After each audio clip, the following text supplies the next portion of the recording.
한류 바람을 타고 한국 화장품 산업이 프랑스와 미국에 이어 세계 3대 강국으로 자리매김하고 있습니다. 반면 과거 가맹점이라 불리던 길거리 상점 로드숍은 죽어갑니다. 그 이면에는 양강 체제로 구축된 글로벌한 대기업의 독주와 로드숍에서는 샘플 체험만 하고 상대적으로 가격이 저렴한 온라인 구매에 몰리는 소비 성향이 지목됩니다. 코로나로 인해 마스크 상시 착용으로 화장품 수요가 줄어들었을 수도 있다는 관측도 있습니다. K-뷰티 산업이 국제화되는 것은 반길 일이지만 로드숍의 폐업 위기는 코로나 4차 대유행 시기와 맞물려 손실보상이 어떻게 이루어질지에 대한 현안으로 떠오르고 있습니다. 아래에서는 이런 현안을 둘러싼 지침과 행동 요령에 대해 생각해 보겠습니다. 국회에 나와 자연한 대로 갈지자 방역 지침 홍보로 인해 코로나 4차 대유행을 초래한 대로 정부는 뒤늦은 초고강도 방역 지침을 시행하기 시작했습니다. 저녁 6시부터 다음날 새벽 5시 사이에는 3사람 이상은 함께 있지 말라는 것을 골자로 합니다. 이런 지침의 취지는 모이지 말라는 데 있겠죠. 그러자 여러 행동 관련 질문들이 제기됐습니다. 택시 탑승 한 가지만 보더라도 기사는 포함되느냐? 왜 퇴근길 3명은 되고 그렇지 않는 3명은 안 되느냐? 기사가 탑승객들이 퇴근길인지 어떻게 하느냐?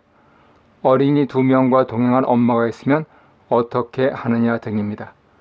정부 지침의 목적은 간단합니다. 첫째, 모이지 말아달라. 둘째, 어쩔 수 없다면 집을 중심으로 나오고 들어가라.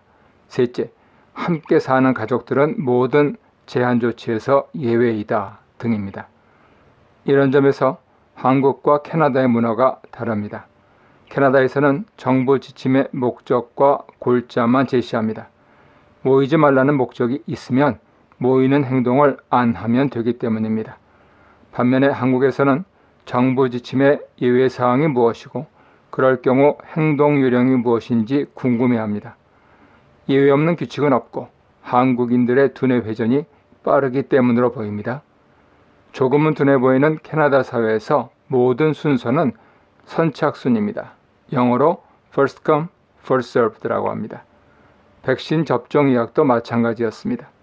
백신 물량이 충분히 확보되었기에 취약계층, 연령 등 카테고리에 해당되어 예약하려고 접속하면 당일 접종 가능한 곳이 있는 곳으로부터 얼마 거리인데 예약을 계속 하겠느냐 식으로 선택지를 줍니다.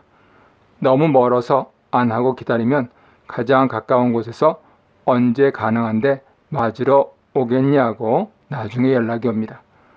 이번에 시민 불안을 잠재우기 위한 고육책으로 50대 후반 4달 접종 예약이 반나절 만에 종료되어 질병청정이 결국 국회에서 사과하며 개선책 마련을 공언했습니다. 백신도 없고 홍보 효과도 못 보고 정부 신뢰도만 떨어뜨렸습니다.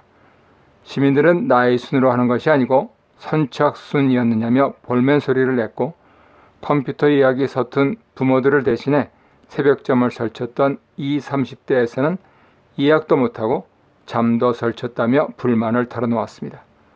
모두 백신 물량 공급 문제입니다. 천천히 싼 것으로 글로벌 제약사에서 사달라고 할 때 사면 된다고 했던 어용의학자들의 자문 실패 때문입니다. 질병청으로서는 준비 부족 때문입니다. 경무에 시달리며 욕먹게 돼버렸습니다.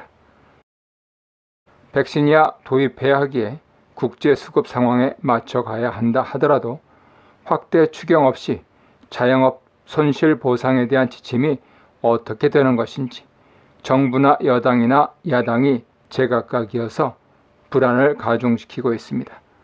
당내 기반이 취약한 여당 대표와 원내 기반이 없는 야당 대표가 섣부른 전국민 지원 합의를 발표하여 동성이몽이었는지 준비 부족이었는지 소통기법 부족이었는지 나중에 두고 볼 일이 생겼습니다. 너무 생각이 많아 보입니다. 잘하는 것이 있고 부족한 것이 있기에 상식대로 해야 법이 섭니다. 민심이 천심이기 때문입니다. 어느 때는 사이다였다, 다른 때는 고구마가 되면 지침이 있어도 어떻게 행동해야 할지 스텝이 꼬여버립니다. 선진국으로 가기 위한 한국의 노력, 특히 정치와 방역이 단순 명료해지기를 바랍니다. 신앙생활도 마찬가지입니다.